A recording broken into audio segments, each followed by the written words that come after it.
Hello, my name's Rachel and I work for Step 2 Young People's Health. This is part of a series of videos called How to Talk to Your Child About. This particular video is about body image. Okay, so just some things to remember while we're going through this. Your child's brain hasn't fully developed yet. Everything that you think is logical or understandable or normal, they might not be able to get to the same conclusion as you, simply because parts of their brain are not fully grown yet.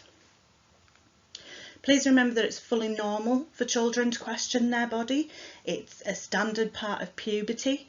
Their body is changing so much, their emotions are changing so much that it is understandable that they will start to question, why do I look like this? Why do I not look like my friends? Why are things growing at different rates to my friends? That's all perfectly normal. There is a possibility that if your child is worrying about their body image, that there could be some issues around mental health. That could be that they're experiencing low self-esteem, which is something that you should be able to deal with between you. Or it could be that there are further and ongoing issues that you may need to get support with. Okay, so the images that young people are seeing online, they don't always represent real life. Now that might seem obvious to us, but to them, they're bombarded with these images all the time. They're going to start to think, well, that's normal. That's what everything looks like. That's what it's supposed to look like. The picture on the left is a very recent Spanish government advert, and it's basically about everybody being beach body ready. So I know we've had those in the UK before, and of course lots of controversy. This one is no different. So the lady in the mustard coloured bikini, she's got the middle arrow. She did not give consent for her image to be used. She is a body positivity campaigner, but she's not given any kind of consent for the Spanish government to use her image in their advertising. The top arrow, the lady not quite on the far left, that is her head. It's not her body. She didn't give consent either. So in this picture, that person has had a mastectomy. They've had one breast removed, whereas actually the lady whose head it is has had both breasts removed and has taken part in photo shoots and campaigns and things like that, showing her double mastectomy scars. So she's absolutely fine with her image being used, but her head has been copied and pasted onto somebody else's body. There's an awful lot of Photoshop going on in this image. She's not consented to that. The lady on the far left that you can see laid down, again, this lady has not given any kind of consent for these images to be used, and I've actually put the real image in the bottom right hand corner as well. She actually has a prosthetic limb. She, again, is extremely body positive. You know, as you can see in that picture, she looks really happy and she's on holiday, she's enjoying herself. But for some reason, the Spanish government, arguing that everybody is beach body ready, have decided that actually we don't want somebody with a prosthetic limb in our picture. For whatever reason, they've made that decision. But actually, to me, that goes against body positivity. You've got a very happy, beautiful young lady there in the bottom right hand corner, and the Spanish government have felt the need to edit it. Now, like I said, none of these ladies have given consent to their image being used. These three are the ones that have come forward at the moment. We don't know anything about the other two just yet. But the problem is, even when you're seeing an advert like this, it's been doctored. You know, the government is saying we want everybody to feel beach body ready, but only to our certain standards. And our young people are seeing images like this and thinking that that's real and that's normal and that's perfectly fine. If you're a person with some kind of limb difference, or you've had to have a limb amputated or something, you're going to see that and think, well, how am I represented? And it's an excellent point. So we're going to look at some images of celebrities. I'm going to go through them fairly quickly. I'm sure you're aware of Lady Gaga. This is her with and without makeup. She looks like a completely different person to me. Obviously her hair is different colours in these images as well, but it just goes to show the difference in the private view and the public view of these people. Here we've got Simon Cowell. On one of them, it looks like it's potentially some kind of press event with the boards behind him. The other one is just a standard picture of him. He's not had a shave. You know, he looks quite happy. He's smiling. He's got great white teeth there. But you can also see around his eyes that he potentially looks a bit tired. Standard, real life, people get tired. But, you know, has the image been doctored in any other way? We don't know. Here we have Nicki Minaj. We have a picture of her looking potentially like she's just got out of the shower, really natural, without makeup, without any wigs or hair done or anything like that.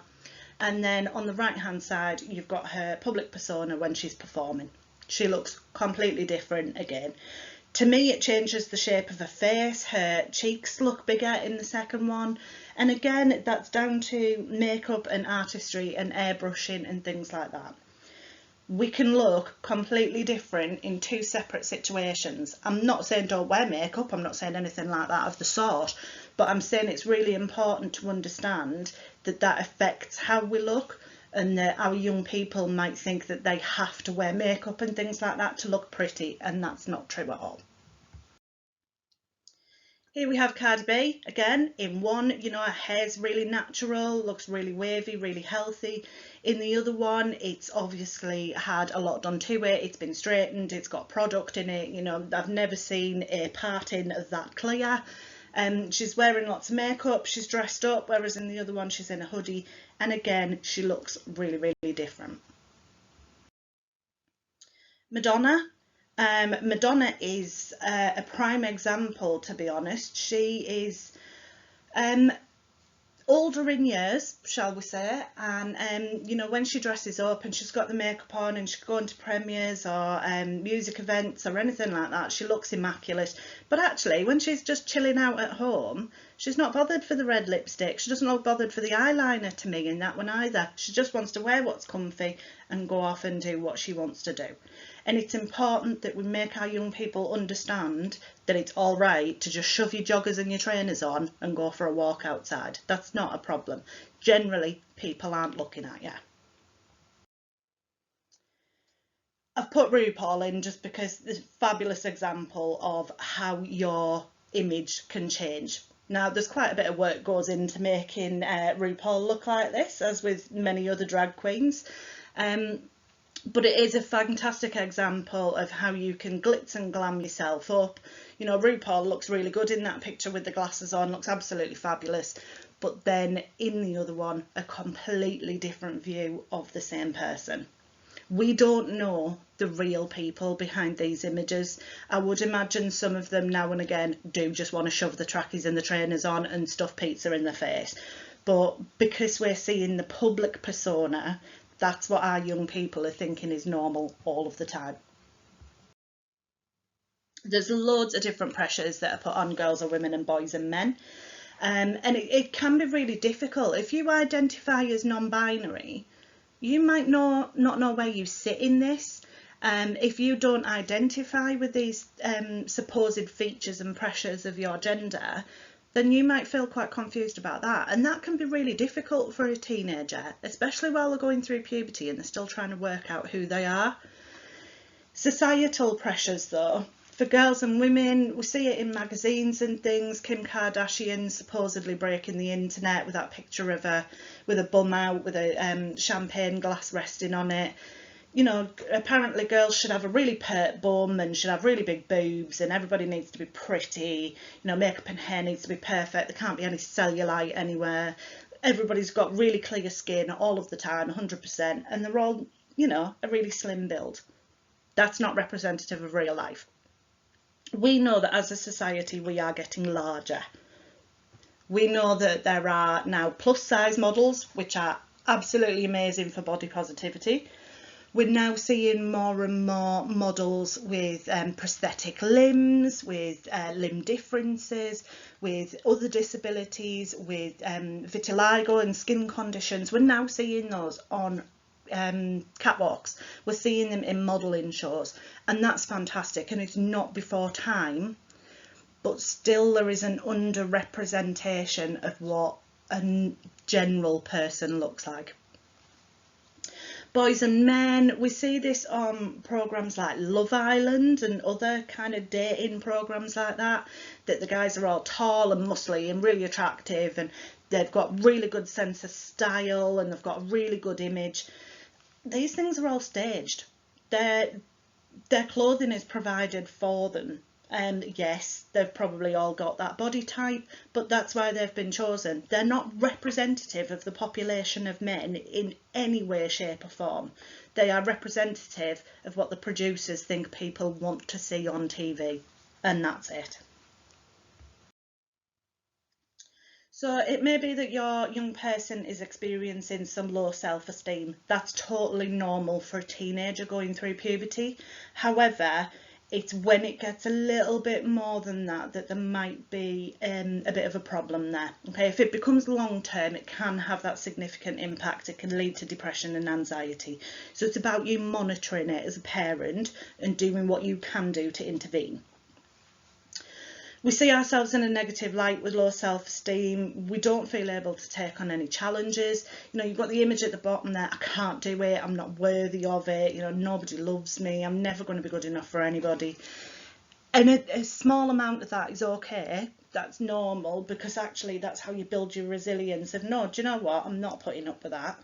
Okay, but when it gets a lot of that and it's adversely affecting your child every day, that's when you might need to seek support, and I'll talk about that in a sec. There are different ways you can improve your self-esteem. So for some people, it's set yourself a little challenge, go off and do it. You'll feel really good when you've got that sense of achievement, and it could be anything, you know, tailor it to your child's interests. Pros and cons lists, what's good about me, what's not so good about me. Right, in the not so good stuff, is there anything I can do about any of those? If not, cross them off the list. You're never going to be able to change that, so why bother? If there's anything that you think maybe you could change, then okay, have a go if you want to. No pressure. Building positive relationships with your young people and then building them with others, that really, really helps.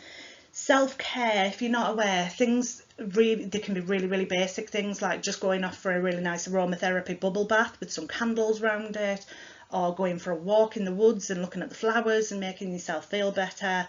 You know, there can be anything along that, anything that makes you feel good. Smash, burn, destroy.